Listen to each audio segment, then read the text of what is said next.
জয় ৰাম শ্ৰীৰাম সীতাৰাম। মোৰ নাম শ্ৰী বাণীকান্ত চতিয়া। মই সৰ্বপ্ৰথমে অসমবাসী বৈষ্ণৱপ্ৰেমী ৰাইজলৈ সহস্ৰকোটি বা প্ৰণাম জনাই আজি ভাগৱতৰ পৰা এটি অধ্যায় উলিয়াই অসমবাসী ৰাইজক অলপ অসমৰ শান্তি সুৰক্ষা আৰু ঐক্যৰ বাবে আগবঢ়াব খুজিছোঁ। যদি ইয়াত কিবা ভুল ত্ৰুটি হয় পূৰ্ণকৃষ্ণ ভগৱন্ত স্বৰূপ অসমবাসী ৰাইজে ক্ষমা কৰে। জয় ৰাম শ্ৰীৰাম সীতাৰাম জয়। মই আজি ভাগৱত এখন হৈছে বৰণ চন্দ্ৰ বৰুৱাদেৱৰ সম্পাদিত, এখন হৈছে ডক্টৰ সুনীল কুমাৰ গোস্বামীদেৱৰ কথা ভাগৱত আৰু এখন হৈছে ডক্টৰ কেশৱানন্দ দেৱ গোস্বামীদেৱৰ সম্পাদিত। এই তিনিখন ভাগৱতৰ আধাৰত মই আজি টপিক এটা বনাব ওলাইছোঁ। এতিয়া কথাটো হৈছে কি, এই ভাগৱতৰ মই বাকীখিনি বস্তু পিছত দেখাম। এতিয়া প্ৰথমতে মই দেখাই লওঁ। জয় শ্ৰীৰাম জয় হনুমান।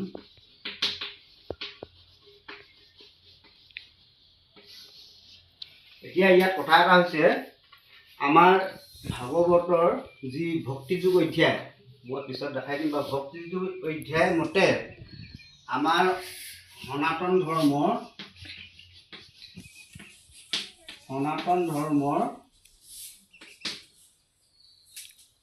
ভক্তিযোগ অধ্যায় মতে ভাগ দিছে আমাক কি, সনাতন ধৰ্মৰ এটা ভাগ কৈছে সকাম পন্থ।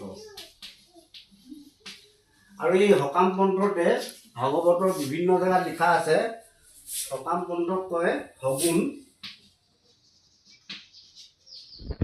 ৰহস্যময়ী,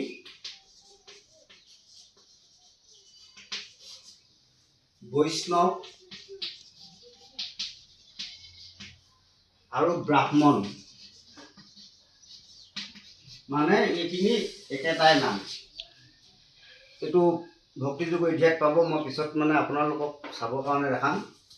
এতিয়া কথাটো হৈছে, আকৌ এই ভক্তিযোগ অধ্যায়তে আৰু এটা দেখাইছে কি, নিষ্কাম। এই নিষ্কামটো আৰু নাম হৈছে কি, নিৰ্গুণ। আৰু এটা নাম আছে কি, এক শৰণ ভাগৱত নাম ধৰ্ম। এইটো আৰু এইটো ভক্তিযোগ অধ্যায়ত পাব। আৰু এটা ভাগ আছে, এইটো হৈছে বেদৰ বাহিৰ।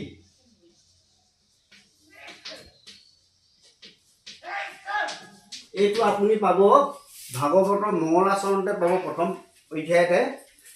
এইটো হৈছে বেদৰ বাহিৰ। মানে বেদৰ বাহিৰ মানে এওঁলোকে বেদ শাস্ত্ৰ একো নেমানে, কেৱল মাত্ৰ ভগৱানক মানে। এইটো হৈছে ভক্তি যুগৰ ভাগ কেইটা।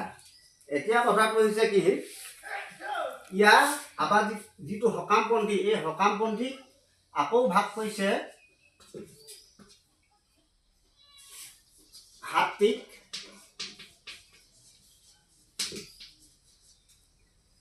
ৰাজসিক, তামসিক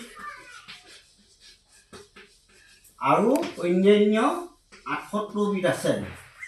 মুঠতে আছে কিমান, 81 বিধ।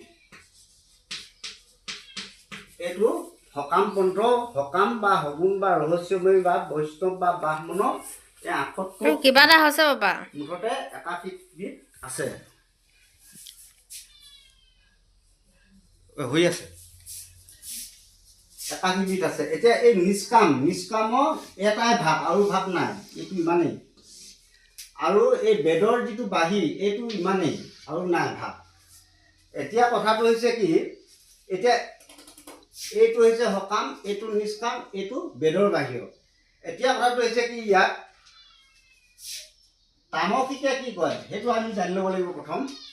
তামসিকে কি কয়, আনক বধ কৰি আৰু নিন্দা ভাৱত পূজা কৰা হয়।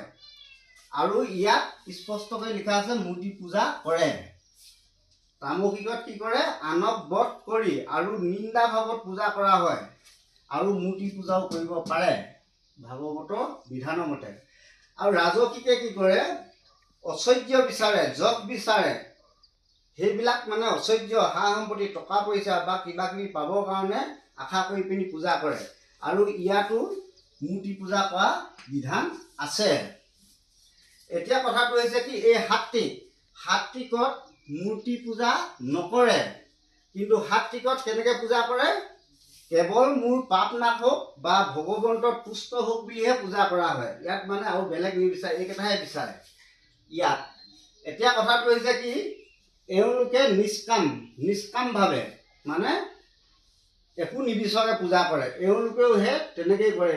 এতিয়া কথাটো হৈছে কি মোৰ কথাটো হৈছে কি এতিয়া ভাগৱতে যিটো কৈছে এই যিখিনি বস্তু যে দেখাইছো এই বস্তুখিনি কৰিলে পূৰ্ণ মুক্তি লাভ নহয় বুলি কৈছে। এইখিনি কৰিলে কি লাভ হয় বুলি কৈছে তামসিক এই 78ৰ ভিতৰত ভাগৱতৰ ইয়াৰ বিষয়টো উল্লেখ নাই, কিন্তু এই 78 কি হয়।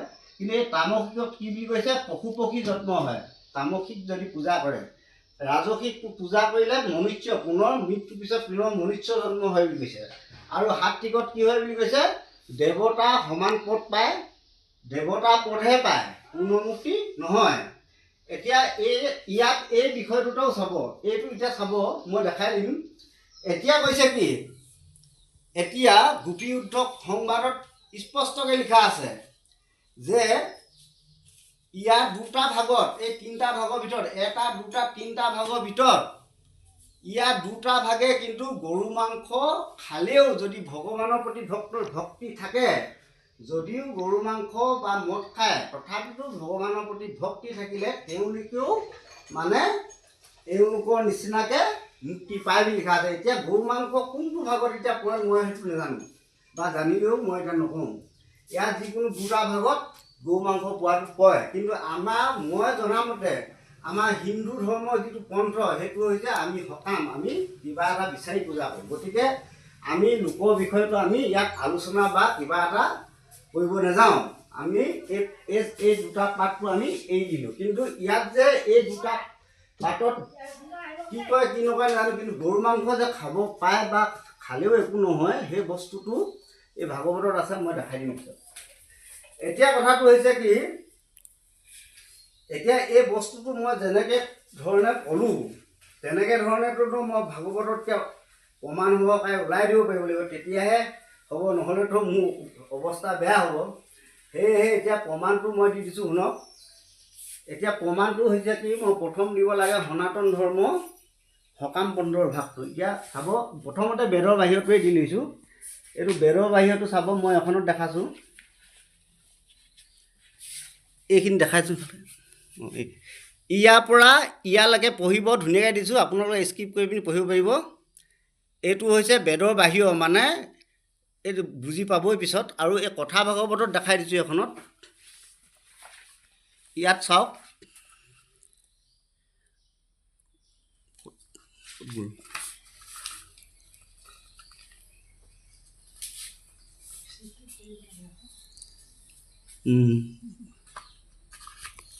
এইখিনি দেখাই সেয়েহে জ্ঞান আৰু স্বধৰ্ম বোলা কথা দুটা বাদ দি কেৱল কৃষ্ণ ভক্তি কৰা উপদেশে তুমি মনুষ্যক দিবা। ইয়াতে এইখিনি পঢ়িলেই পাব, আপোনালোকে নিজে পঢ়ি ল'ব।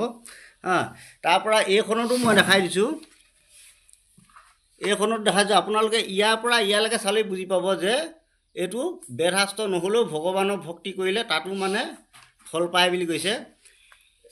আৰু এতিয়া কথাটো হৈছে এইটো বেদৰ বাহিৰতো দিলোঁ, এইটো বেদৰ বাহিৰতো দেখালোঁ। এতিয়া মই দেখাব লাগে সকাম আৰু নিষ্কাম। এই সকাম আৰু নিষ্কামটো দেখাই আছোঁ। এইটো সকাম আৰু নিষ্কামটো এইটো চাব আপুনি। ভাগৱতৰ ভক্তিযোগ বুলি এটা অধ্যায় আছে, ভক্তিযোগ অধ্যায়ত আপুনি পঢ়িব, ইয়াৰ পৰা পঢ়িব, ইয়াৰ পৰা ইয়ালৈকে পঢ়িলেই হ'ব। ইয়াত আপুনি গোটেই বস্তুটো পাব, মই যেনেধৰণে কৈছোঁ তেনেধৰণেই পাব। ভালকৈ এনেকৈ দেখা চলে, এই তললৈকে দেখা, এই ইপিনৰ ডোখৰ দেখা, এইডোখৰত পাব। হ'লনে হ'ল। তাৰ পৰা এখন কথা ভাগৱত আপুনি ইয়াতো চাব, ইয়াতো পাব ভক্তিযোগ মৰ্মৰ কালৰ মহিমা, এই গোটেই পেজটো।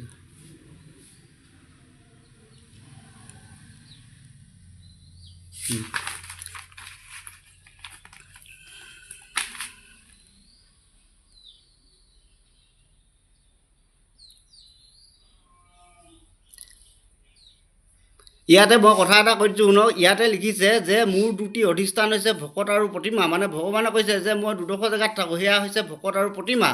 আকৌ ইয়াত এনেকৈ লিখিলে, এইটো লিখিলে সকাম পন্থৰ কাৰণে। আকৌ ইভাগে কি লিখিছে যে মূৰ্তি আগত বা প্ৰতিমা আগত যিমান বেদ পাঠ কৰিও লাভ নাই বুলি লিখিছে। মানে অৰ্থটো হৈছে কি, সকাম আৰু নিষ্কাম। সকাম পন্থই মূৰ্তি আৰু প্ৰতিমাত পূজা কৰাটো দিছে, আৰু নিষ্কাম পন্থক মানে সেই মূৰ্তি আৰু শিৱাহত পূজা কৰাটো শাস্ত্ৰই মানা কৰিছে। এতিয়া আপুনি চাব, এইটো দেখালোঁ, আকৌ এইখনতো দেখাই দিছোঁ, চাওক।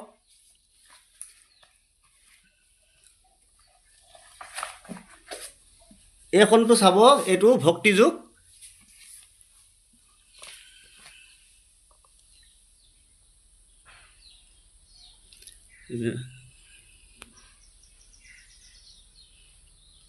হ'ল।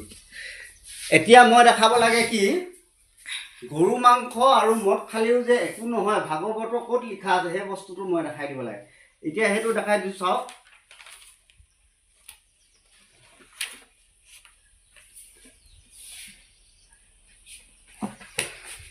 এইডোখৰ দেখাই দে।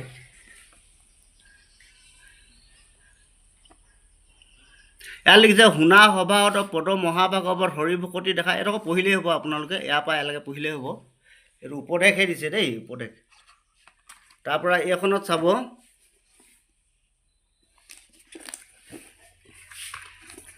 এইটো মই পঢ়িয়ে দিছোঁ বাৰু। ইয়াত লিখিছে হৰি ভকতি মহিমা অপাৰ, দেখাত বিভিচাৰিণী হ'লেও সেই গোৱালৰ যুৱতীসকলে কৃষ্ণৰ প্ৰতি সপ্ৰেমা ভকতি লাভ কৰিছিল। হৰিৰ প্ৰতি কৰা ভকতীয়ে আচাৰ ধৰ্ম বিচাৰ নকৰে।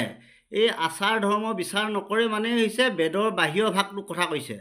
সেয়েহে কৃষ্ণচৰণত একান্ত মনেৰে ভকতি কৰিলে সহজেই সংসাৰ তৰিব পৰা যায়। এইটো হৈছে এই বেদৰ বাহ্যিক ভাগটো।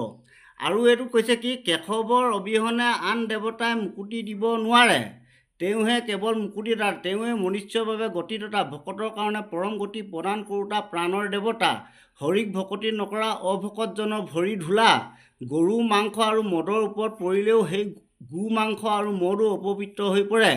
গৰু মাংস আৰু মদ নৰমুণ্ডৰে ঢাকি থোৱা চণ্ডালীজনীক ইন্দ্ৰই সোধোতে তেওঁ সেই কথাটো কৈছিল। গতিকে হৰিৰ প্ৰতি ভকতিশূন্য মনুষ্য ভৰি ধূলি অপবিত্ৰ, তেনে মনুষ্য কম অক্ষুদ্ৰনে, সেইবাবে হৰিৰ ভকত হৈ একান্তভাৱে তেওঁক ভকতি কৰাটো উত্তম মনুষ্যৰ বাবে নিতান্ত কৰ্তব্য। ইয়াত আপোনালোকে চাব, ইয়াত দুটা লিখা আছে, এটা বেদৰ বাহী আৰু এটা একান্ত মতে এক চিত্তে এক ঈশ্বৰ এক ভগৱানক চিন্তা কৰাটো লিখা আছে। মানে এইবোৰ মই বহলকৈ নকওঁ বাৰু, আপোনালোকে নিজেই পঢ়িব, কিন্তু মই দেখাই দিছোঁ ভাগৱতত বস্তুটো আছেনে নাই। জয়ৰাম শ্ৰীৰাম সীতাৰাম। তাৰ পৰা এতিয়া এইখন ভাগৱতত দেখাই দিছোঁ, চাওক।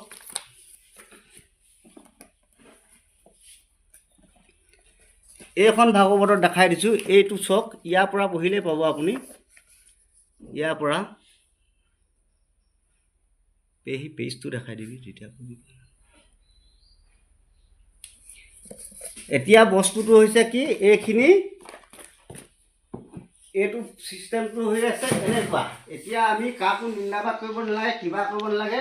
এতিয়া নিজেই নিজকে ভাবক যে মই কোনটো ভাগত আছোঁ, ৰাজসিকত আছোঁ, সাত্বিকত আছোঁ, তামসিকত আছোঁ। কিন্তু কথাটো হৈছে কি, এই যিখিনি বস্তু আমাৰ এই ভাগটো, আমি লোকভাগটো বাৰু নকওঁ, এই যিটো ভাগ, এই ভাগটো এজন মানুহে কৰিব লাগিব, বেলেগ বেলেগ নহয়। তামসিকখিনি বেলেগ, ৰাজসিকখিনি বেলেগ বা সাত্বিকখিনি বেলেগ নহয়। এইখিনি একেজন মানুহে কৰিব লাগিব। কেনেকৈ কৰিব লাগিব? বয়স অনুযায়ী কৰিব লাগিব। তামসিকটো যৌৱন কালত, তামসিক ভক্তিটো যৌৱন কালত থাকিবই, আপুনি য'তে যিমান দিয়ে নকওক। আৰু ৰাজসিক যেতিয়া বিয়া পাতিব, তাক লাগে মোক ধন লাগে, টকা লাগে, পইচা লাগে, কিবা লাগে, কিমান লাগে, সেই ভাৱটো থাকিবই। গতিকে এইটো। আৰু সাত্বিক হৈছে যেতিয়া, সেই সাত্বিক আগতে বনাইছিল যে ভিডিঅ'টো, শংকৰদেৱে কৈছিলে জৰা কালত। সেই জৰা কালত মানে হৈছে বৃদ্ধ কালত। বৃদ্ধ কালত মূৰ্তিও চাব নালাগে, পকাটো চাব নালাগে, সেই কথাটো কৈছে। যেতিয়া উঠিব মেলিব নোৱাৰিব সেই সাত্বিক, তেতিয়া সাত্বিক। এতিয়া কথাটো হৈছে কি, ইয়াত এখন এখন জেওৰা আছে, মানে এটা এটা পৰীক্ষা আছে। আপুনি যৌৱনকাল যেতিয়া পাৰ হ'ব, গাৰ্হস্থ্য কালত সোমোৱাৰ লগে লগে তামসিকটো আপুনি ত্যাগ কৰিব পাৰিব লাগিব। এই তামসিকটো হৈছে মায়া, এই মায়াটো ত্যাগ কৰিব পাৰিব লাগিব। আৰু ৰাজসিক যেতিয়া আপুনি বিয়া পতাৰ পিছত যেতিয়া ৰাজসিক হ'ল, ৰাজসিক হৈ যেতিয়া বৃদ্ধলৈ গ'ল, যেতিয়া বৃদ্ধ বয়স হ'ল, তেতিয়া আপুনি এই ৰাজসিক ভাৱটো এৰিব পাৰিব লাগিব। এইটো এটা মায়া, এই মায়াটো ত্যাগ কৰিব পাৰিব লাগিব। আৰু যেতিয়া সাত্বিক, যেতিয়া বৃদ্ধ হ'ব, তেতিয়া কি হ'ব, একেবাৰে মানে উঠিব মেলিব নোৱাৰা। শংকৰদেৱে যিটো উপদেশ দিছিলে যে জৰা কালত মূৰ্তিও নাচায়, প্ৰসাদো নাখায়, ভক্তি হ'ব বিবিচাৰ, তেতিয়া মূৰ্তিও চাব নালাগে বা মন্দিৰলৈও যাব নালাগে বা ক'বালৈ ক'লৈ যাব নালাগে, অকল ভগৱানক ভক্তি কৰিব লাগে। তেতিয়া এই সাত্বিকটো তেতিয়া। আৰু এইখিনি কৰিলেও ভাগৱতে কি কৈছে, পূৰ্ণমুক্তি নহয় বুলি কৈছে। তেতিয়া পূৰ্ণমুক্তি বস্তু ক'ত থাকিলে? এতিয়া পূৰ্ণমুক্তি বস্তুটো সত্য যুগৰ পিছতে ভগৱানে স্বয়ং লুকুৱাই পেলালে। এইটো কীৰ্তনৰ সহস্ৰ নাম বৃত্তান্তত ধুনীয়াকৈ লিখা আছে। গতিকে এতিয়া মই সেই যিটো নিৰ্গুণ যিটো হৰিনাম, এতিয়া যিটো চলি আছে হৰিনাম, সেই হৰিনামটোৰ বিষয়ে মই ভিডিঅ' বনাম পিছত। কিন্তু কথাটো হৈছে কি, যিটো অৰিজিনেল নিৰ্গুণ, এই নিষ্কাম আৰু এই নিৰ্গুণ, এইবোৰ অৰিজিনেল নহয়। হয়, এইবোৰ মনুষ্য জন্ম পোৱা বা দেৱতা পদ পোৱাহে এইবোৰ। কিন্তু যিটো পূৰ্ণমুক্তি মানে যিটো নিৰ্গুণ ভক্তি, সেই নিৰ্গুণ ভক্তিৰ যিটো হৰিনাম, সেই হৰিনামটো লুপ্ত হৈ আছে। সেই হৰিনামটো মই ভিডিঅ' বনাই পিনি পিছত তথ্য সহকাৰে মই জনাম। জয় শ্ৰীৰাম, জয় হনুমান, হৰ হৰ পাৰ্বতী পতে নমো নমঃ, ওম তৎসৎ, হৰ হৰ পাৰ্বতী পতে নমো নমঃ, জয় জয় শ্ৰীৰাম।